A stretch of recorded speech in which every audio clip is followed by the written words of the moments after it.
Guess what? I finally made the list. The list of bug mechs, whose names are in English at least, that I have covered. Oh, I will have to cover, I guess. There's at least like 10 left. But I tell you what, there's gonna be fewer than 10 videos of all these guys. We're coming close to the end of this little sub-series, I guess. Rejoice or be sad. Today, we will be looking at the original bug mech. The first one to be named after a bug. Kind of. And also one of the first few mechs ever. This is the Capellan Federation's first ever mech, the Firebee.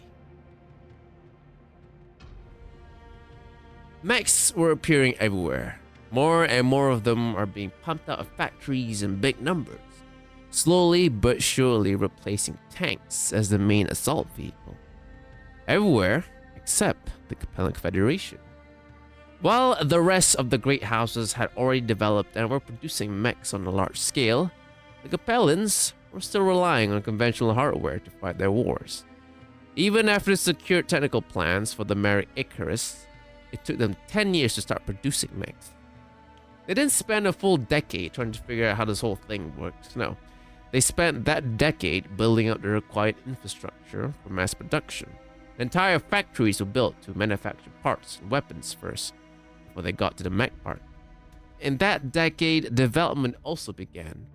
Krzysztof Ovcharov of the Laryutin Design Bureau was tasked by Chancellor Jasmine Lau herself to design a machine with the primary purpose of attacking armored formations. Another requirement was to make sure that the mech was cheap enough to mass produce on an enormous scale, as at this point, the Capellans were at least a full decade behind the other nations. If this mech were to face any hostile mech, the plan was to make sure there were a lot more of themselves compared to the enemy. Good old swarm tactics. When everything was done, the design was handed over to the Confederation Defense Corporation, a state-run company, and mass production immediately began. The standard Firebee was the FRB-2E model. It's built upon a Confederation S chassis that is rated for 35 tons. Powering it is an Omni 175 fusion engine, which gives it 86 kilometers of speed. By the introduction of this model, jump jets were already around, and the Firebee comes with 5 Anderson 12s, which gives it 150 meters of distance.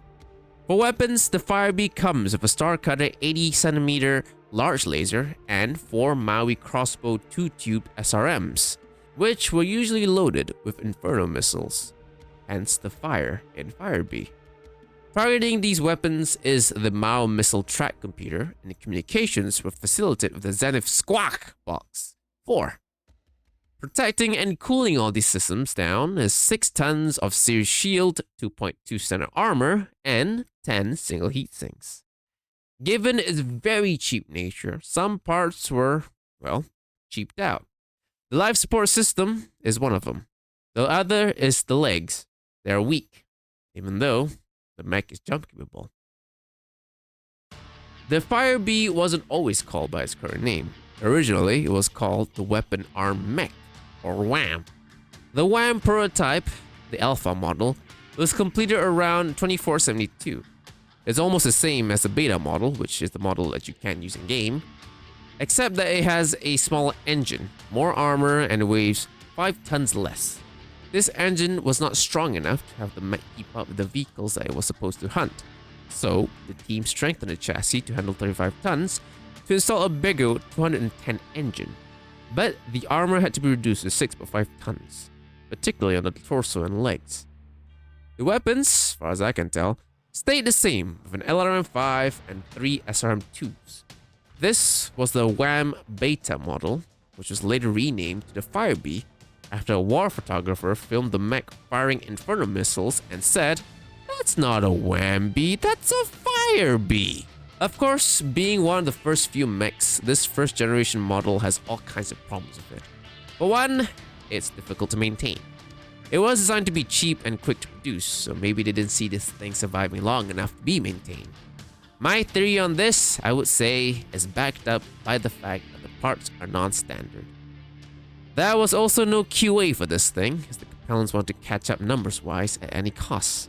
The legs were weak in its successor, and guess what? It's weak here too. If, for whatever reason, you're still running this thing past the year 25-24, finding parts and repairing them will just get harder and harder. But at least it can do a 360 hip turn. Far later in the Fourth Succession War is when the third model came out. I'll explain why in a bit.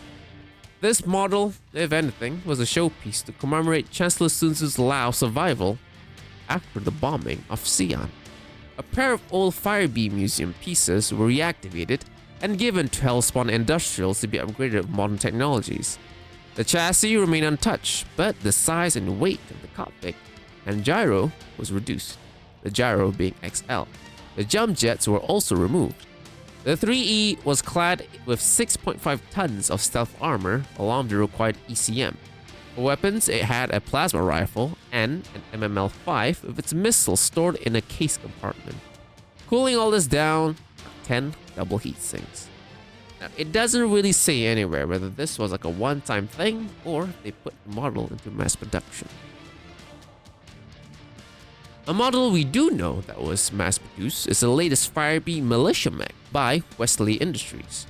This was produced far later after Grey Monday. Individual units were largely cut off from their high commands and the larger military network, which left not only them, but also worlds to look after themselves, as long-range communication was now impossibly slow. Anything remotely resembling a factory had to replace the supply voids created by the blackout. This was where many non-military manufacturers would repurpose some of their production lines to produce military equipment to supply local and nearby planets. Machines that come from these factories were usually created using non-military grade parts.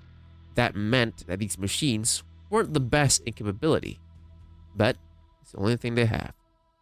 Wesley Industries, an industrial mech manufacturer, was about to begin the production of a Retrotech Fire Bee during the Jihad, but the Jihad ended before they could begin.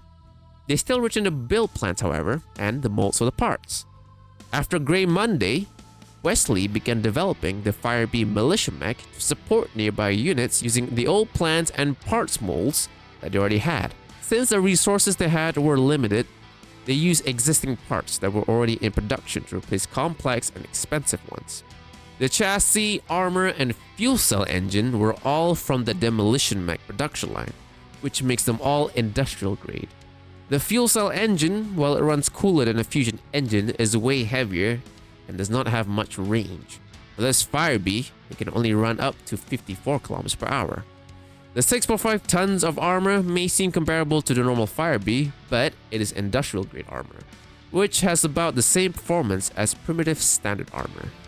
Jump jets were not included, and for weapons, it carries a single Rocket 10 and a Thunderbolt 10 launcher. Cooling all this down, believe it or not, are just 3 heat sinks. At least you get a military grade fire control system, I guess. The Fire Bee was quite instrumental in the early years of battle mechs for the Capellans.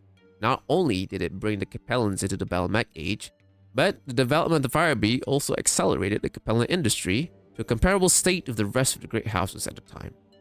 The Fire Bee was always envisioned to hunt conventional armored vehicles first, and it did its job quite well. As previously stated, when faced with hostile battle mechs, swarm tactics will be utilized. The Fire Bee, when compared to the other first-generation battle mechs individually, is quite possibly the worst one. In terms of weight and armament, it is the lightest, and the poor build quality led to numerous issues. But because it was cheap and could be built quickly, there were a lot of them. It doesn't matter how powerful your mech is, if you're surrounded by small SRM launching bugs, it won't take long for one of them gets a lucky shot, takes you down.